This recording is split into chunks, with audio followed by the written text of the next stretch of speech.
Good morning. आज हम देख रहे हैं एनसीईआरटी बुक क्लास 10 एक्सरसाइज 12.1। इस टॉपिक का नाम है वृत्तों से संबंधित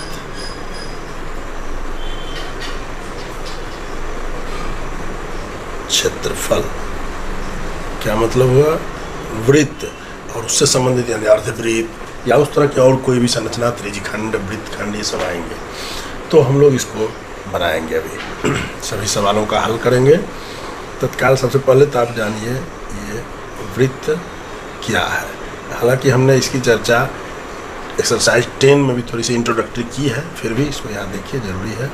अब वृत्त क्या होता है?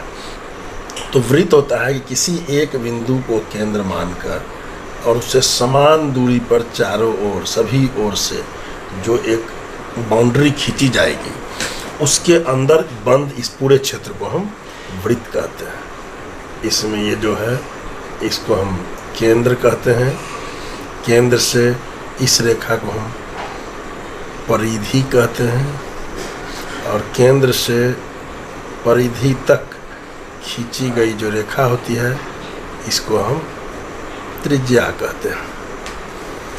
ये इससे रिलेटेड चीज़ें हुई। अब यहाँ देखिए, अगर यही वृत्त हो, थोड़ा वृत्त को खींचने का प्रैक्टिस कर लेना है। एक ऐसी रेखा जो वृत्त के आर पार चली जाए, यानी परिधि को दोनों सिरे पर टच करे और साथ ही वृत्त के केंद्र को भी टच करे। सामान्यतः वृत्त के केंद्र को ओ से सूचित करते हैं।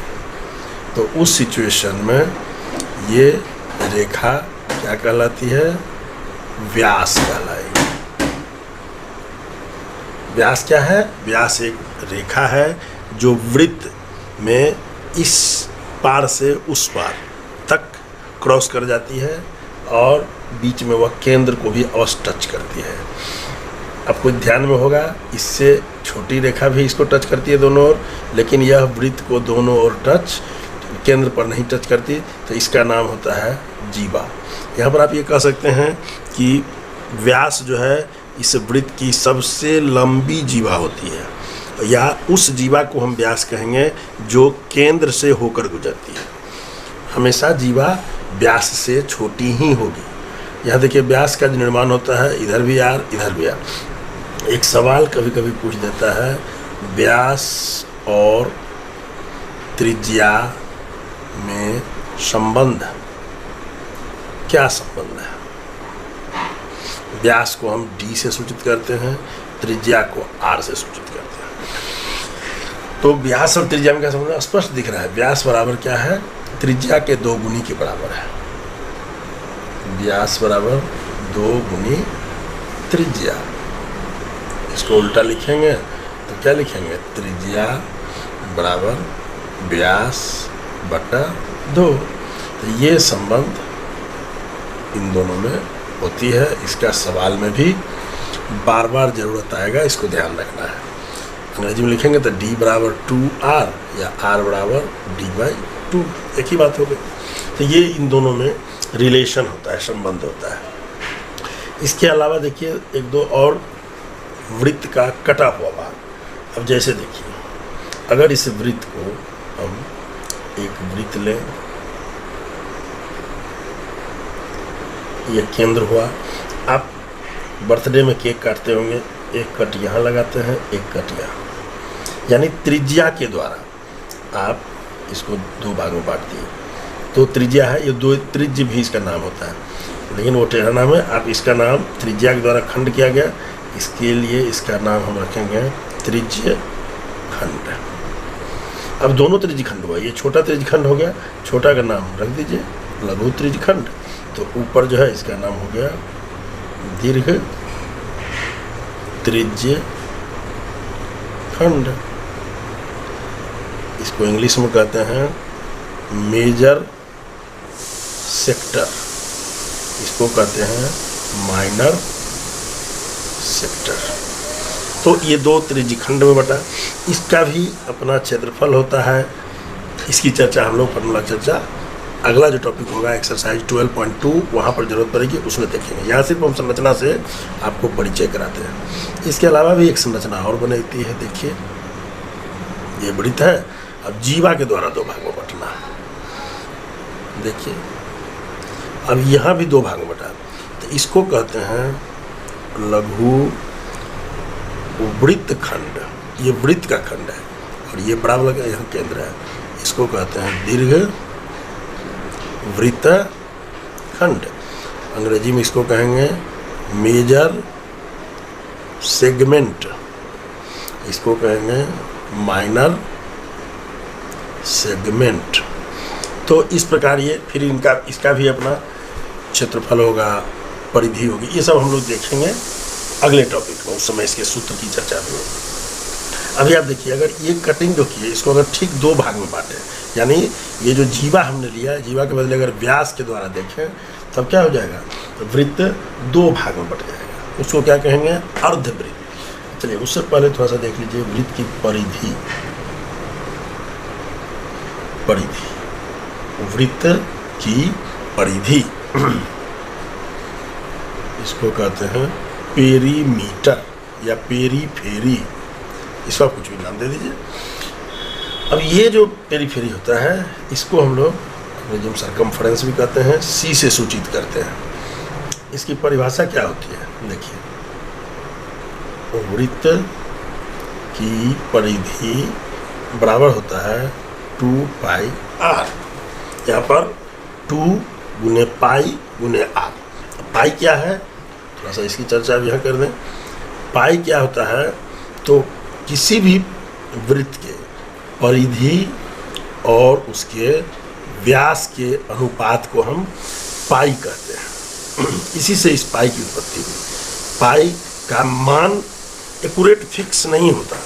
क्यों नहीं होता, क्योंकि देखिए ये परिधि जो है ये वक्र रेखा है, सरल रेखा नहीं। सरल रेखा रहेगी तो यहाँ से यहाँ की लंबाई हम नाप देंगे, लेकिन ये है वक्र रेखा, इसकी उचित वास्तविक मापा नहीं जा सकता है। क्योंकि वक्र रेखा जो है इसको सीधा करके तार को हम एक घेरा बना के करते हैं, एक्यूरेट माप नहीं आ पाता है, इसलिए इसका माप कभी भी एक्यूरेट नहीं होता है। लेकिन हम इसके लिए दो मान का उपयोग करते हैं, एक 22/7 या एक और मान का उपयोग होगा 3.14। आपको जब तक कहा नहीं जाएगा तब तक इस 22/7 का ही उपयोग करना है, यानी पाई बराबर 22/7। अब यहाँ भी देखिए ये इसका वास्तविक मान नहीं है, यह इसका सन्निकट मान है, मतलब निकटतम मान है। दो बिंदु तक के लिए इससे करने पर आ जाता है, एक्यूरेट माप नहीं होता है। अभी बहुत इस पर रिसर्च जारी है दिन ब दिन, अभी तक भी इसका फाइनल रिसर्च नहीं आया। यहाँ एक बात ध्यान देने की है, ये जो पाई है यह इसका मान फिक्स नहीं है, इसलिए यह अपरिमेय संख्या है, इरेशनल नंबर, यह है इरेशनल नंबर। और यह जो मान है यह है परिमेय संख्या, p/q के फॉर्म में है 22/7, यानी यह रेशनल नंबर है।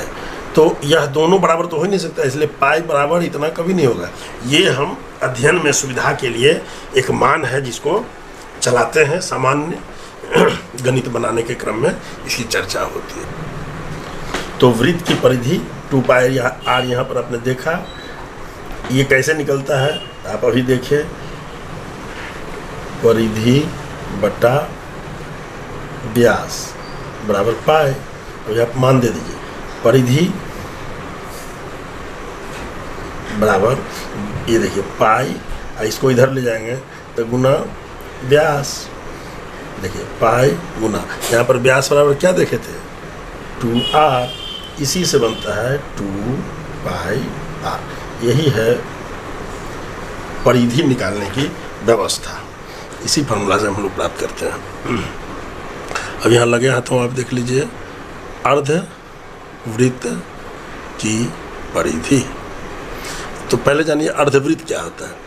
यदि किसी वृत्त को उसके व्यास के द्वारा दो बराबर भागों में बांट दिया जाए, तो देखिए एक भाग ये हुआ और एक भाग ये हुआ, और ये दोनों ही भाग क्या होता है, बिल्कुल आधा आधा होगा, बिल्कुल बराबर भाग में बढ़ता है।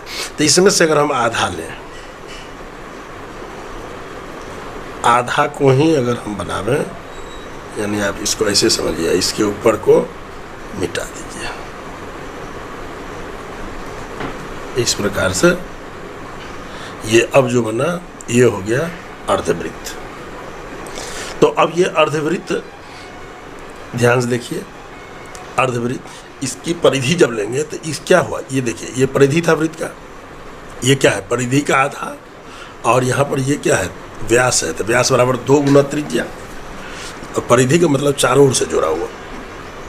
तो हम लोग इसको क्या निकालेंगे, देखिए, अर्धवृत्त की परिधि ये बराबर हो जाएगा, देखिए 2 पाई r, पूरे वृत्त की परिधि थी, बाई 2 कर दिए तो आधा हो गया, प्लस यहाँ देखिए 2 r है, 2r, ये 2 से 2 काट दीजिए, तो ये हो गया पाई r प्लस 2r, कॉमन ले, देखिए r 2 कॉमन है, तो पाई प्लस 2, नीचे लिखिए पाई प्लस 2r, यही मेन फार्मूला हमारा अर्धवृत्त के परिधि का हो जाता है।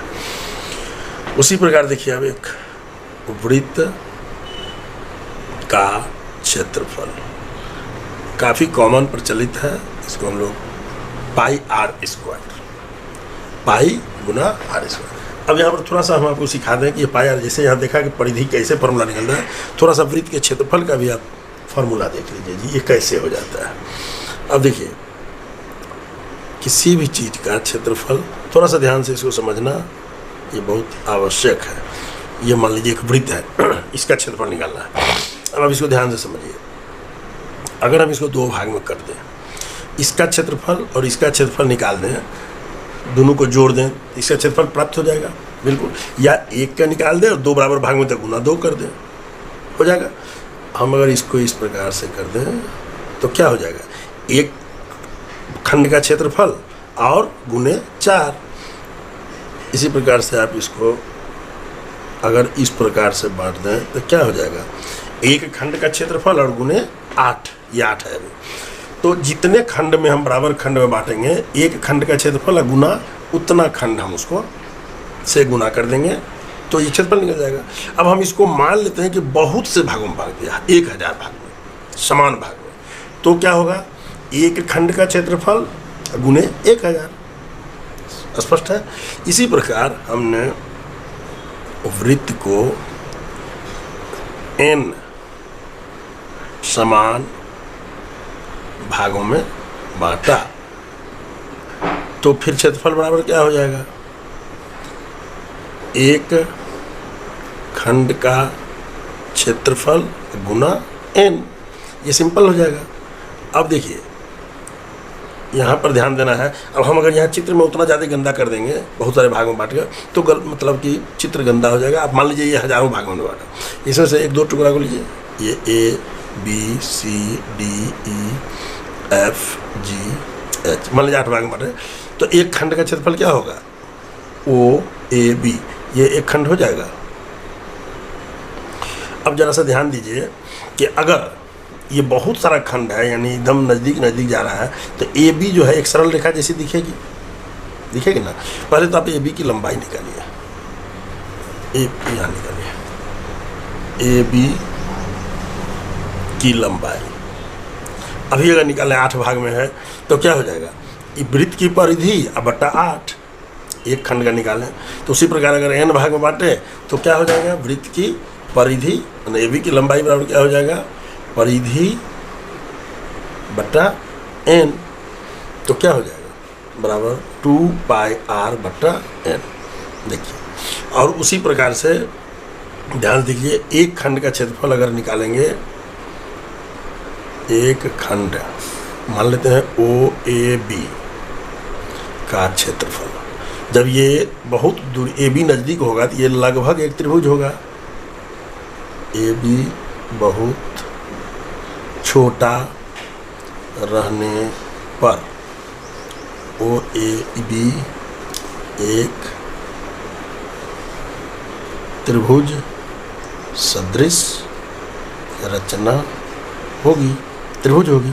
तो फिर त्रिभुज का क्षेत्रफल, त्रिभुज OAB का क्षेत्रफल बराबर 1/2 गुना आधार। अब देखिए इसको हम छोटा करके दिखा दें यहाँ पर, OAB। ये अगर बहुत छोटा होगा तो ये लगभग सरल लिखा होगा, तो ये आधार हो गया और ये ऊंचाई हो जाएगी। ये सब क्या था, इसकी त्रिज्या को हम लोग R मानते थे, सवार है तो गुना आधार गुना लंब, तो ये बराबर देखिए क्या हो जाएगा 1/2 गुना आधार क्या है AB गुना लंब क्या है OA। मान दे दीजिए 1/2 गुना, यहाँ देखिए AB बराबर कितना है 2πr/n गुना OA कितना है R। अब ये एक खंड का क्षेत्रफल हो गया, इसीलिए पूरे वृत्त का क्षेत्रफल बराबर n गुना OAB का क्षेत्रफल, तो बराबर n गुना, देखिए अभी सब बात लिख दीजिए 1/2 गुना 2πr/n गुना R। देखिए क्या हो गया, n से n कट गया, 2 से 2 कट गया, तो बचा क्या पाई r दूगो, यानी ये बच गया πr²। तो यही वृत्त का क्षेत्रफल होता है, इसी प्रकार से वृत्त का क्षेत्रफल का फॉर्मूला होता है। ये हो गई वृत्त के क्षेत्रफल के बाद। अब इसी में लगे हाथों अर्धवृत्त का क्षेत्रफल बराबर πr²/2। सीधा इसमें कुछ करना नहीं, सीधा 2 से भागा दे देना है। तो इस प्रकार इस वृत्त से रिलेटेड कुछ चीज़ें जानकारी हुई। अब हम शुरू करते हैं इसके सवालों। हिसाब शुरू करने से पहले हम लोग थोड़ा सा एक और देख लेते हैं, उसको कहते हैं वृत्ताकार वलय का क्षेत्रफल। वृत्ताकार वलय क्या होता है, इसको कहते हैं रिंग। देखिए कोई एक वृत्त हुआ और इसके चारों ओर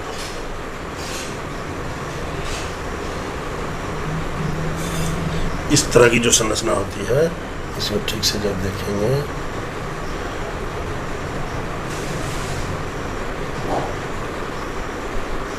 तो इसको हम कहते हैं वृत्ताकार वलय।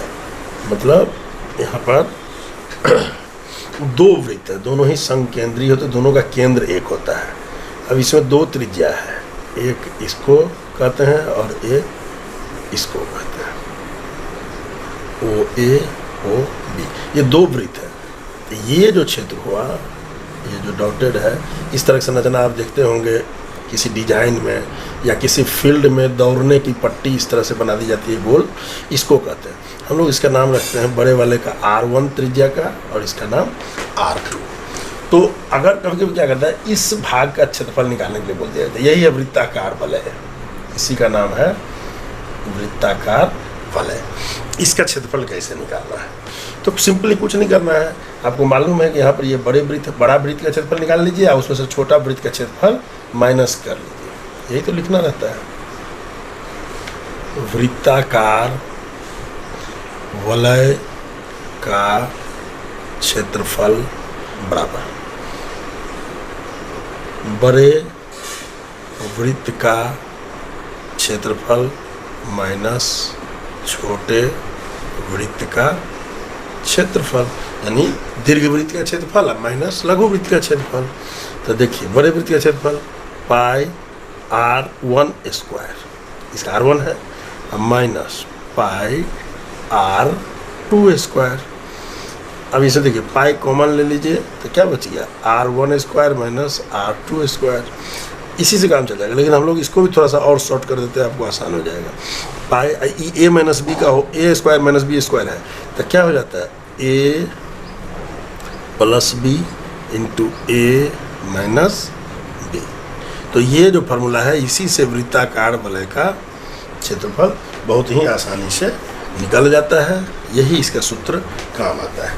तो इस प्रकार से हम इस क्षेत्रफल को भी प्राप्त कर लेते हैं। इसका भी सवाल इसमें आएगा इससे रिलेटेड। अब जरा सा आप इसके सवालों को देखिए। यहाँ एक बात स्पष्ट इंस्ट्रक्शन है कि जब तक अन्यथा न कहा जाए, अन्यथा न दूसरी बात, तब तक पाई को हम लोग 22/7 ही प्रयोग करेंगे इस एक्सरसाइज में, इसको ध्यान रखेंगे। अब देखिए, दो वृत्तों की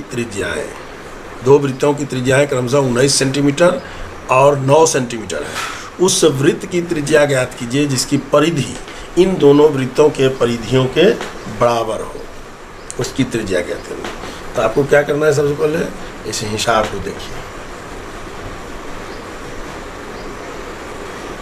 पहला सवाल है, क्या है सवाल, देखिए, एक बड़ा वृत्त है, एक और वृत्त है, दोनों वृत्त को जोड़कर एक उससे भी बड़ा वृत्त बनाना है। इसकी त्रिज्या मान लीजिए R1 है, इसकी त्रिज्या मान लीजिए R2 है, इसकी त्रिज्या को हम मान लेते हैं कैपिटल R है। ठीक है, तो इस वृत्त की त्रिज्या दी हुई, दोनों वृत्त की त्रिज्या यहाँ दी हुई है। त्रिज्या कितनी दी हुई है, एक का 19, एक का 9। देखिए यहाँ लिखेंगे, दिया गया है R1 बराबर 19 सेंटीमीटर, R2 बराबर 9 सेंटीमीटर और R बराबर ये जो बड़े वृत्त की त्रिज्या हमें निकालनी है, इसी को मान निकालना है। तो हम लोग क्या करना है, दिया हुआ है प्रश्नानुसार प्रथम वृत्त की परिधि जोड़ दूसरे वृत्त की परिधि बराबर बड़े वृत्त की परिधि। तो अब इसको लिखिए, परिधि का फॉर्मूला क्या होता है, 2πr। तो 2πr1 प्लस 2πr2 बराबर 2π कैपिटल R। अब ध्यान देखिए, 2π को मान ले लेते हैं, तो R1 प्लस R2 बराबर इधर 2π इंटू R। यहाँ से 2π इधर जाएंगे तो डिवाइड करेगा, कट जाएगा, इसीलिए R1 प्लस R2 बराबर R। मान दे दीजिए 19 जोड़ 9 बराबर 28 सेंटीमीटर, यानी R का मान कितना हो जाएगा, 28 सेंटीमीटर, यानी R बराबर 28 सेंटीमीटर। यही आपका आंसर हो जाएगा, हल हो जाएगा। अब यह एक्सरसाइज बड़ा हो रहा है, हम लोग इसको अब नेक्स्ट पार्ट में देखते हैं, पार्ट 2 में।